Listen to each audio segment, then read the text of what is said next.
Welcome back. It's Your Environment. I'm George Curtis, and we have a new guest who's a lawyer, but he's not here to talk about his law practice. I'll kick him if he does. He's a competitor of mine, but he practices law in Fond du Lac, Wisconsin, but he's into something out here at the expo that I think is even more interesting than practicing law, and his name is Kirk Eversion. Welcome to the show. Thank you, George. Thanks for having me on. Let's talk just a little bit about the law practice. What kind of work do you do down there in Fond du Lac? Well, we're Eversion, Richards & Burden, and we do primarily criminal and criminal traffic work.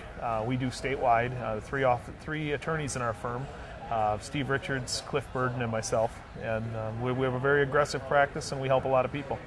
I'm sure you do, but you're here helping people at the expo doing something besides wearing a funny t-shirt. Tell us a little bit about what you're doing, Kirk. Well, thank you very much. We are basically carbon-based recyclers, and our company allows people to take materials that normally would have gone into a landfill or maybe just been piled or stacked or literally hidden by people who have problems with yard waste materials, too much of them, like municipalities, including golf courses, those types of people that have those problems, lake associations that have seaweed problems. We can take all those carbon-based organic matter, and we have compost turners, we have the processing equipment and the grinders to actually produce a really fine compost product that's 100% natural, organic, and safe to spread on your lawn, use on your house plants, and put in your garden. All right, well, let's start at the beginning. What kinds of things do you collect from whom to start this process? Well, for starters, if we're going to talk about the yard wastes, we can and we source separate everything. If we know that we're dealing with yard wastes, for instance, and we know that we have a heavily fertilized lawn, we'll separate that. We can still take those lawn clippings and that leaf material, but knowing that that particular customer of ours, being a lawn service, an ecologically friendly lawn service, they'll bring that material out, they'll tell us what's in it, and then we'll actually develop their own compost row for them and separate that. If it's got certain potassium or fertilizers, pesticides, that type of stuff in it. If it's clean yard waste material from municipalities like the fall waste cleanup, leaf cleanup, we will then check that generally. We try to balance the carbons and the nitrogens, and then we compost that in. Those are our larger rows. Now, you've got a property right on Highway 41, about halfway between Fond du Lac and Oshkosh on the east side of the road. I've been admiring for the last couple of years how somebody is trying to build the biggest house in the state. No. That's your property, isn't it? No, well, it's not. It's not the biggest house. I believe the biggest house is in Sturgeon Bay. No, we are at the corner of Highway 41 and N. We're easy on, easy off for trucks. We're an incredibly efficient and easy to access facility for both the city of Oshkosh, the city of Fond du Lac, and many of the municipalities in our area.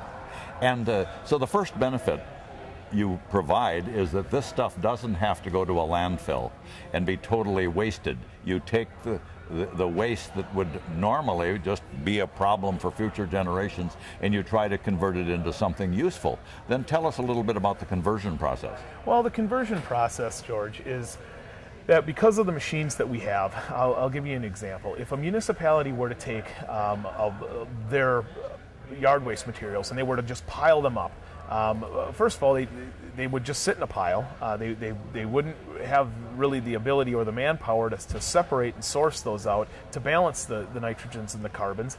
And then most municipalities don't own a compost turner.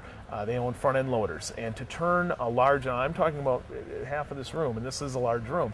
We're talking about a pile 10, 12 feet high, filling half of this room. To turn that with a front-end loader, you're looking at probably 2 employees and maybe an entire week.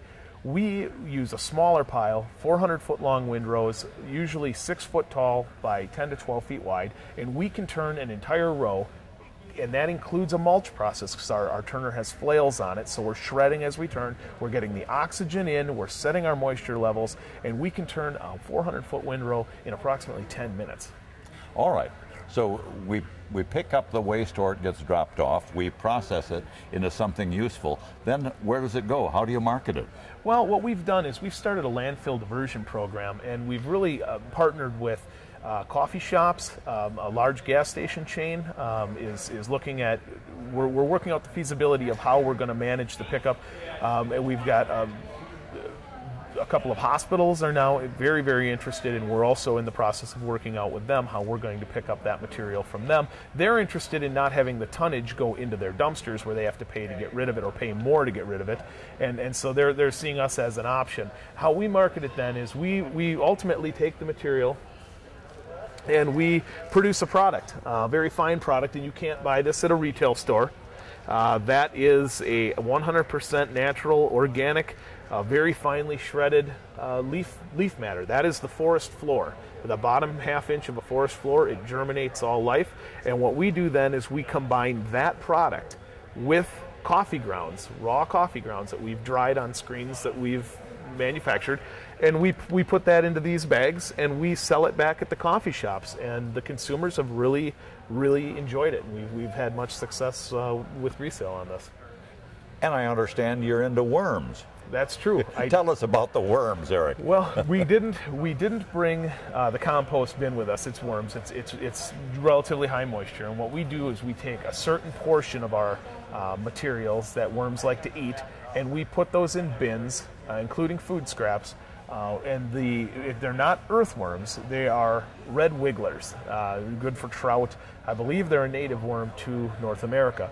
So these aren't the great big night crawlers, as we call them. They're the red worms, and they eat that material, and then they travel up through the bins as they eat the material, and then we remove the lower bins. That is what's called a worm casting or worm manure. Sure. And then ultimately we use that. We don't resell that product because it's precious to us. We use that product to make the compost tea that we are also marketing in flower shops around the state. All right. I first heard about compost tea from you 15 minutes ago. Tell us what that is. Well, compost tea is when you take a nutrient and microorganism-rich worm castings and you place them in a cheesecloth, and then you aerate the water after, and then you have to add a food source. And I'll just tell everybody, because I think people need to know, you use a non-sulfide molasses, or a brewer's molasses, it would be called, and you put that in the water, and then you add the oxygen, and those microorganisms will come from the